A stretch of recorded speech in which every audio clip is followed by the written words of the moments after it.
हाय दोस्तों, dream coaching classes में आपका स्वागत है। आज हम बातें करेंगे कोई हम पॉलिटी थर्ड पर यूनिटी फर्स्ट। तो क्वेश्चन नंबर थर्ड, जैसा कि क्वेश्चन नंबर फर्स्ट हम कर चुके थे और क्वेश्चन नंबर थर्ड भी कर चुके थे। ठीक है, तो आज हम क्वेश्चन नंबर थर्ड पर बातें करेंगे। क्वेश्चन नंबर फर्स्ट और क्वेश्चन नंबर सेकेंड हम ऑलरेडी कर चुके हैं। आप उन्हें मेरे चैनल पर जाकर देख सकते हैं। आप मेरे चैनल पर जाकर उसे देख सकते हैं। और आज हम बातें करेंगे क्वेश्चन नंबर थर्ड पर। तो क्वेश्चन नंबर थर्ड क्या है? क्वेश्चन नंबर थर्ड क्या है? मार्टिन कैप्लान के व्यवस्थापिका उपागम आलोचना। देखो, सबसे पहले तो मैं तुम्हें ये बता दूं कि ये क्वेश्चन नंबर थर्ड जो है ज़्यादा इंपॉर्टेंट नहीं है। जो फर्स्ट क्वेश्चन जो कराया था वो मोस्ट इंपॉर्टेंट था और उसके बाद सेकंड भी थोड़ा सा ही था। ठीक है, तो फर्स्ट को आप रेडी लेना। मैं आते आते ये भी कराते जाऊँगा कि इम्पोर्टेंट क्या है, क्योंकि मेरे पास पर्सनली मैसेज किया कुछ बच्चों ने। उन्होंने बताया कि उन्होंने दो तीन कमियां बताई थी कि भैया आप वीडियो ज़्यादा लंबी बना रहे हो, या फिर कुछ ने कहा कि भैया आप इम्पोर्टेंट नहीं बता रहे हो।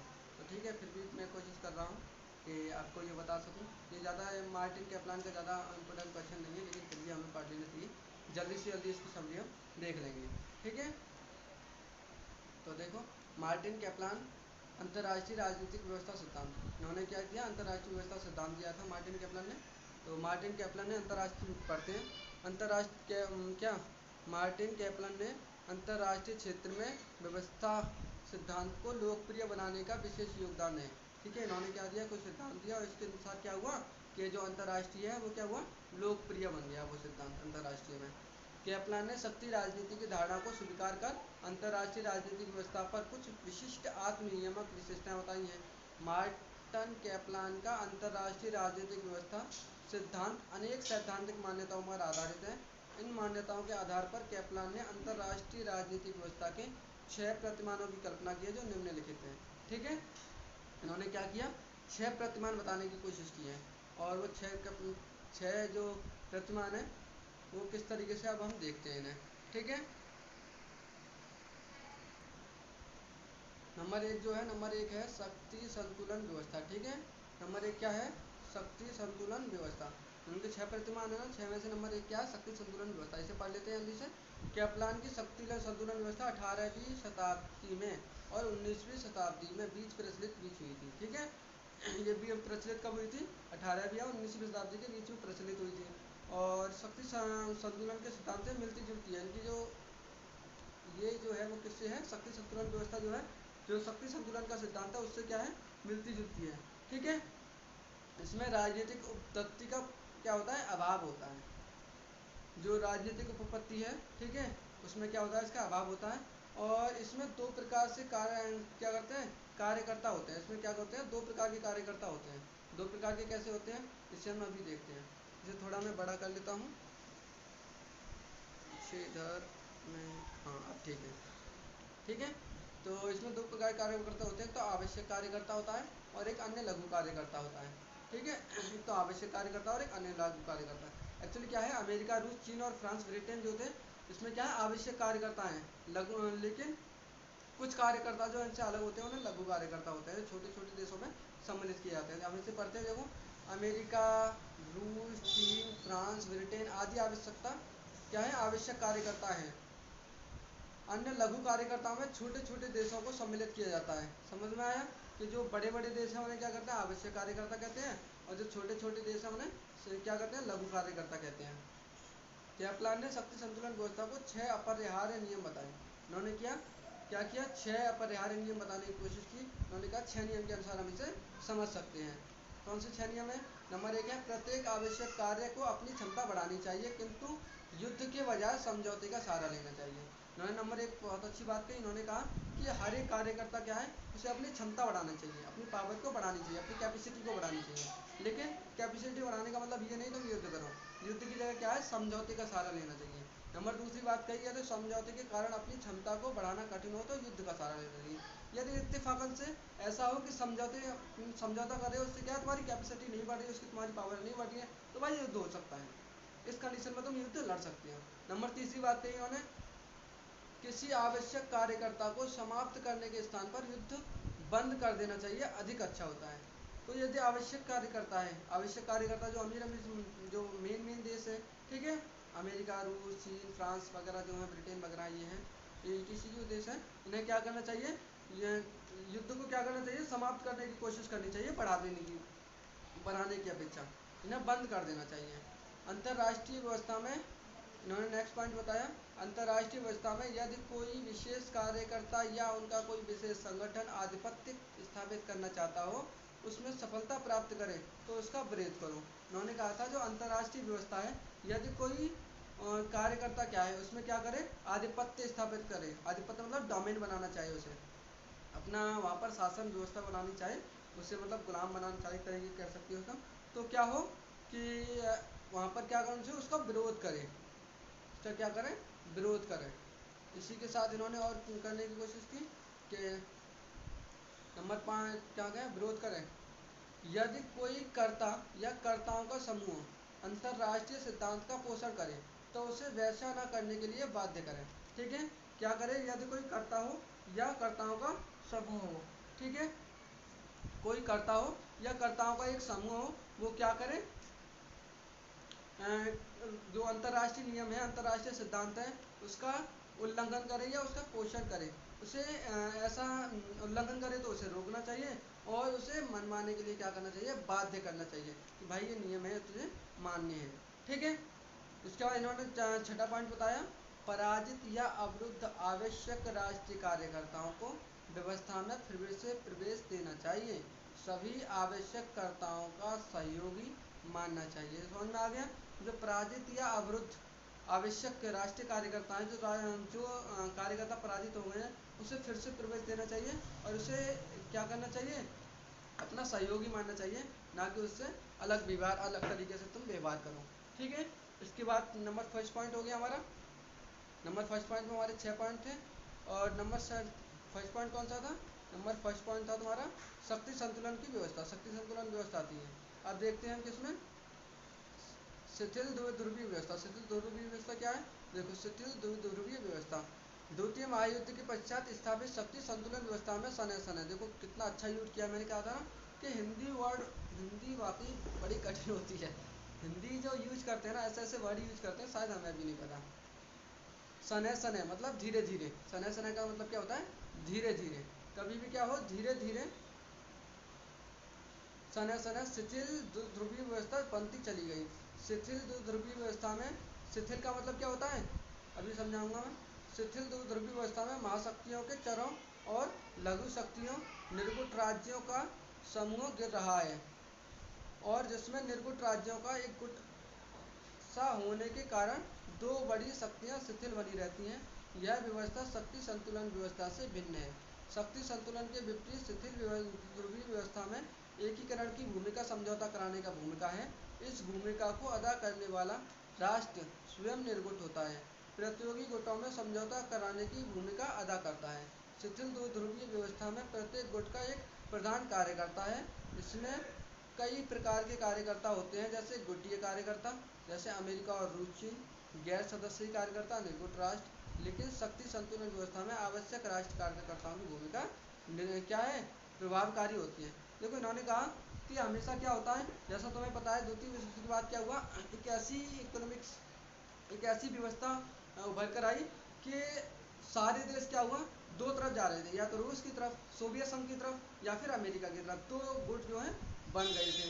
तो इसके बाद क्या हुआ, एक निर्गुट राष्ट्र का उत्पन्न हुआ, जैसे हमारा देश, हमारे राष्ट्र में एक्चुअल में देखो तो हमारा राष्ट्र नहीं, निर्गुट का क्या क्या व्यवस्था चालू की है। हमारा राष्ट्र एक पहला देश था, ना तो वो सोवियत संघ में गया ना अमेरिका में गया।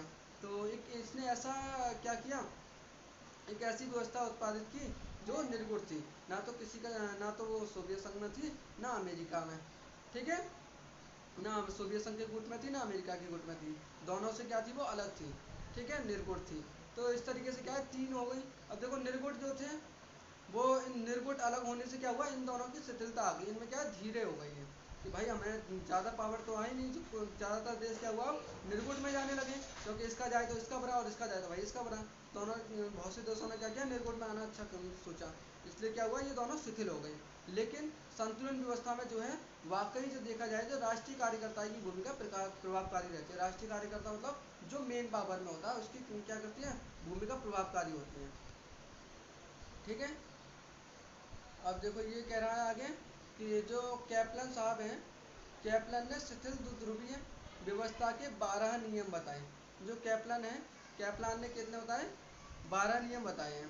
उन्होंने क्या कहा? नंबर 1, पद सोपनीय, मिश्रित पद सोपनीय ढांचों पर आधारित गुट दूसरे गुट का समान को समाप्त करना चाहता है। ठीक है, मतलब वही है जो पद सोपनीय है, एक पद पर है, वो क्या है? मिश्रित पद सोपनीय, मतलब एक ऐसा गुट जिसमें क्या है? मिश्रित है सभी, उसको क्या करना चाहता है? दोनों एक दूसरे को, एक पद सोपनीय मिश्रित पद सोपनीय नहीं, जो मिश्रित पद सोपनीय वो पद सोपनीय को, और पद सोपनीय वो मिश्रित पद सोपनीय को, मतलब जो पावर में है, और एक ऐसा गुट जो जिसमें मिक्स है, दोनों आपस में क्या करते हैं? एक दूसरे को समाप्त करना चाहते हैं।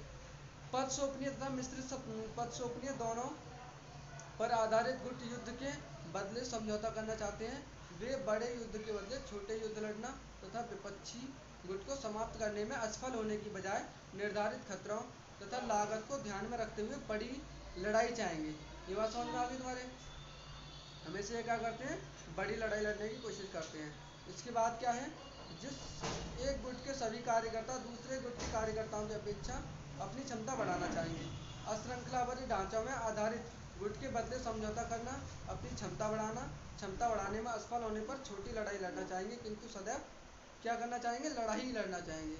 इसके बाद ये कह रहे हैं कि सभी गुटों के कार्यकर्ताओं को विपक्षी गुटों के आधिपत्य जमाने की बजाय लड़ाई लड़ना चाहेंगे। ये सारी चीज़ें फैक्ट बता रहे हैं कि इस तरीके से ये अपनी कोशिशें जारी रखना चाहते हैं। ठीक है, इसके बाद कह रहे हैं कि सभी गुट के सदस्य अपनी विश्व व्यापी उद्देश्यों के गुट को उद्देश्यों के अधीन रखेंगे, लेकिन विपक्षी गुट के गुटियाँ उद्देश्यों के विश्वव्यापी उद्देश्यों के अधीन रखना चाहेंगे। सभी निर्गुट सदस्य राष्ट्रव्यापी विश्वव्यापी उद्देश्यों के विश्वव्यापी उद्देश्यों का समर्थन करने वाले कर्ताओं को संबंध में रखना चाहेंगे। नेक्स्ट पॉइंट है गुटों की कर्ता अपने गुट की सदस्यता वृद्धि करना चाहेंगे। नेक्स्ट है गैर गुटीय सदस्य दोनों गुटों के मध्य खतरे को कम करना चाहते हैं। बहुत इजी पॉइंट है, इसे मुझे समझाने की जरूरत नहीं है। समझाना होता, अगर समझाना हो तो आप मुझे बता सकते हैं कि भाई हमें ये समझा दीजिए, तो ज़्यादा कठिन नहीं है, वैसे इजी लैंग्वेज है। गैर गुटीय सदस्य क्या करते हैं? दोनों गुटों के मध्य खतरे को कम करना चाहेंगे। जो गैर गुट है क्या करते हैं? वो दोनों जो गुट हैं मेन, उनके जो संघर्ष है उसे हमेशा कम करना चाहेंगे।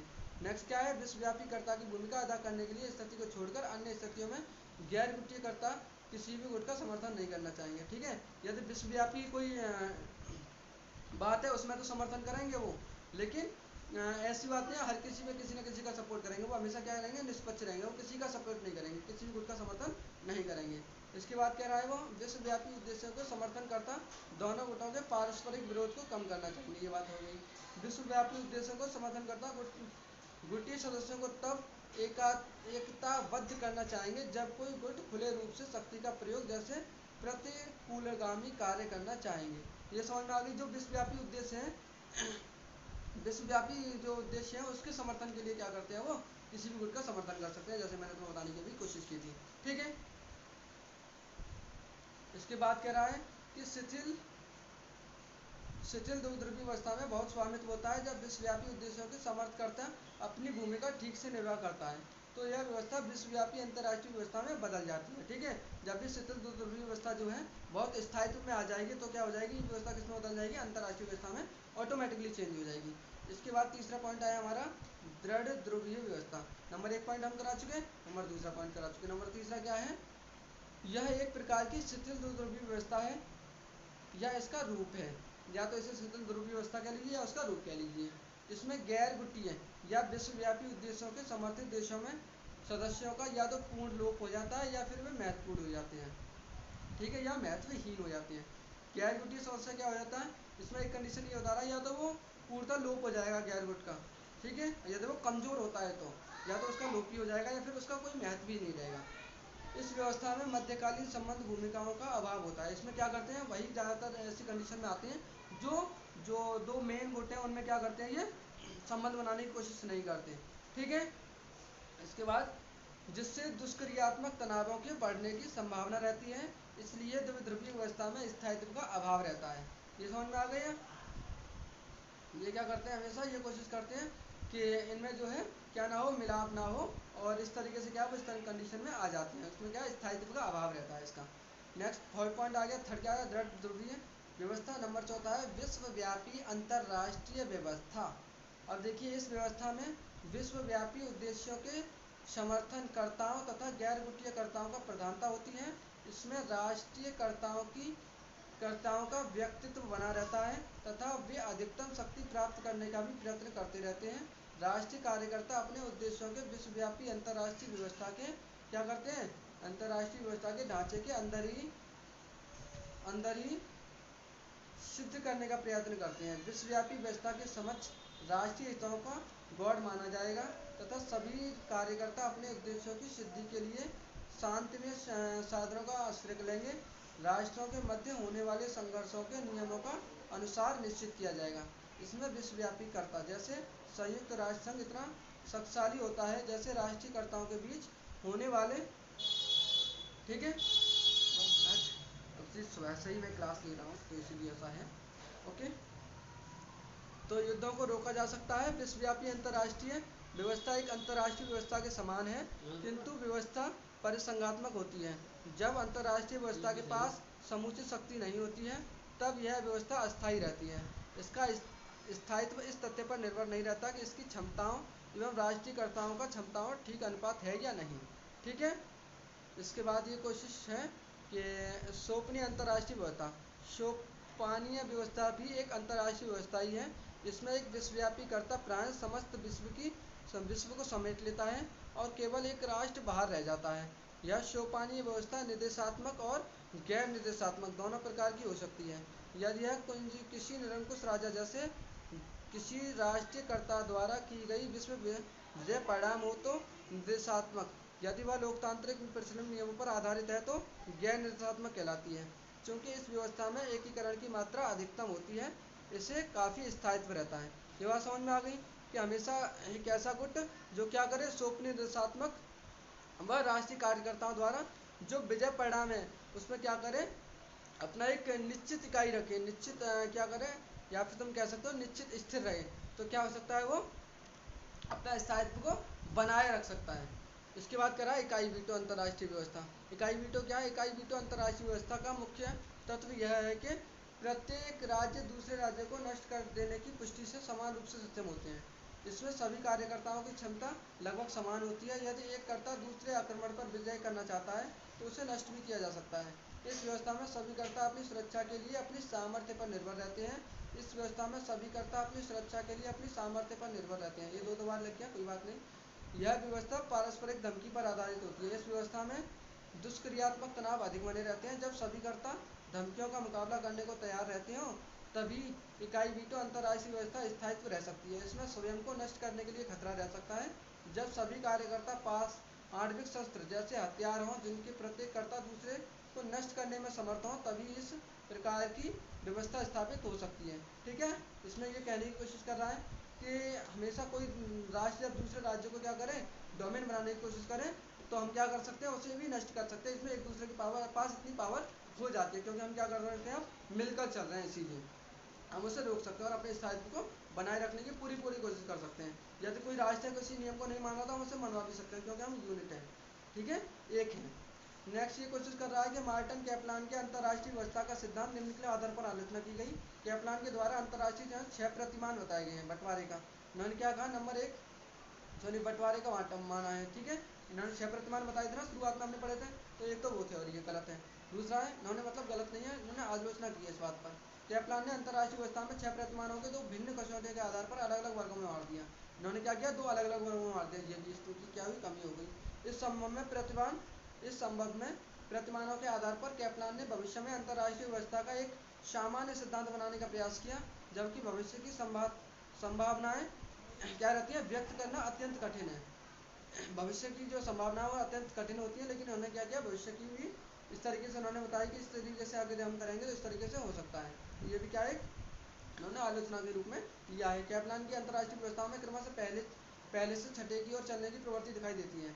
इसे प्रक्रिया निकाय सिद्धांत कहते हैं, किंतु कैपलान के सिद्धांत के अनुसार अंतर्राष्ट्रीय व्यवस्था एक दूसरे के प्रतिमान हो जाती है। यह आवश्यक नहीं है, ये जरूरी नहीं है कि क्या हो, जो अंतर्राष्ट्रीय व्यवस्था एक दूसरे के प्रतिमान हो, मतलब एक दूसरे को वो गिराने की कोशिश करे, ऐसा हो नहीं सकता। इन्होंने कहा ऐसा ही होता है। तो ये भी एक क्या है, इसमें एक कमी हो गई एक तरीके की। कैपलान व्यवस्था में शिथिल ध्रुवीय व्यवस्था दृढ़ ध्रुवीय व्यवस्था में परिवर्तित हो जाती है, किंतु वर्तमान परिप्रेक्ष्य ऐसा लगता है कि शिथिल ध्रुवीय व्यवस्था परिवर्तन बहुध्रुवीय व्यवस्था में होना चाहिए। दृढ़ ध्रुवीय व्यवस्था तभी बन सकती है जबकि निर्गुट राज्यों की अंतरराष्ट्रीय मत से लोप हो जाए। जबकि आज निर्गुट राज्य संख्या में दिनों दिन बढ़ती जा रही है। तुम्हें जैसा पता है निर्गुट क्या है, मैंने अभी बताया था, निर्गुट देशों क्या करता है, बढ़ते जा रहे हैं, ये कमी नहीं हो रही। नेक्स्ट आता है कैप्लान का मानना है कि अंतर्राष्ट्रीय व्यवस्था क्या जो सोपनीय है अंतर्राष्ट्रीय है वो क्या करता है, सॉरी एक मिनट, एक मिनट भाई एक मिनट, ये हो गया कैप्लान। हाँ अब इस देखो ये तुम खुद ही पढ़ लेना है, ज़्यादा कुछ नहीं, इकाई वोट और शक्तियाँ ये वही है। ठीक है, अब हम क्या करते हैं, इसका महत्व पे आ जाते हैं डायरेक्ट। महत्व क्या है इसका, जितने पॉइंट हैं यही बहुत हैं, मैं ज़्यादा महत्व ज़्यादा भी लिखनी सही नहीं है। तो इस तरीके से ये जो है हम इसे देखते हैं। ठीक है, तो देखो ये क्या कह रहा है, ये कह रहा है कि जो उपयुक्त आलोचनाओं में हम ये नहीं समझना चाहिए कि कैप्लान का सिद्धांत महत्वहीन है। हमें ये नहीं समझ, इतनी सारी जो है उसमें ये बताया गया है, तो हमें ये नहीं समझना चाहिए कि इसके सिद्धांत जो है महत्वहीन है। वास्तव में कैप्लान यह सिद्धांत अंतर्राष्ट्रीय राजनीति की महत्वपूर्ण दे रहे हैं। कैप्लान में 6 प्रतिमान हैं। कुछ प्रतिमानों की अंतर्राष्ट्रीय राजनीति में किसी न किसी रूप से क्या करते हैं, दिखाई देते हैं। शक्ति संतुलन प्रतिमान किसी न किसी रूप से सदैव विद्यमान रहता है। द्वितीय विश्व युद्ध के बाद विश्व व्यवस्था को शिथिल ध्रुवीय व्यवस्था भी कहा जाता है। ठीक है, जो विश्व व्यवस्था उसे क्या कहते हैं, शिथिल ध्रुवीय व्यवस्था भी कहा जाता है, क्योंकि दो प्रमुख कर्ताओं को अमेरिका और रूस, जैसा कि मैंने बताया था, द्वितीय विश्व युद्ध के बाद ये दोनों शक्तियाँ उभर कर आई थी। इसके बाद क्या हुआ, एक अन्य शक्ति का उदय हुआ जो क्या था, निर्गुट थी। उन्होंने ना तो अमेरिका में जाना चाहा ना रूस में जाना चाहा। हाथों में अधिक शक्ति थी किंतु निर्गुट राज्यों के कारण इनकी शक्ति शिथिल पड़ गई। जैसा मैंने तो बताया था, क्या हुआ, दोनों में घुटना जाने से ही क्या हुआ, शिथिल पड़ गई। वर्तमान में परमाणु देशों की संख्या में वृद्धि होने के कारण हम वीटो अंतर्राष्ट्रीय व्यवस्था की ओर बढ़ रहे हैं। क्या है, परमाणु शक्ति बढ़ रही है, सब ज़्यादातर देशों के पास परमाणु शक्ति है, इसीलिए क्या है, हम वीटो पावर की ओर बढ़ रहे हैं, और इसी से होना क्या है, बहुत लाजमी भी है। तो इस तरीके से हमारा ये पॉइंट क्लियर होता है। और जैसा कि फर्स्ट क्वेश्चन हमारा हो गया, सेकंड हो गया, थर्ड हो गया, और नेक्स्ट क्वेश्चन हम करने की कोशिश करेंगे। ज़्यादा इंपॉर्टेंट नहीं था, इसलिए मैंने इसे जल्दी जल्दी कराने की भी कोशिश की। ठीक है, और इसीलिए इस वीडियो को ज़्यादा से ज़्यादा लाइक करें, सब्सक्राइब करें please. Thank you so much.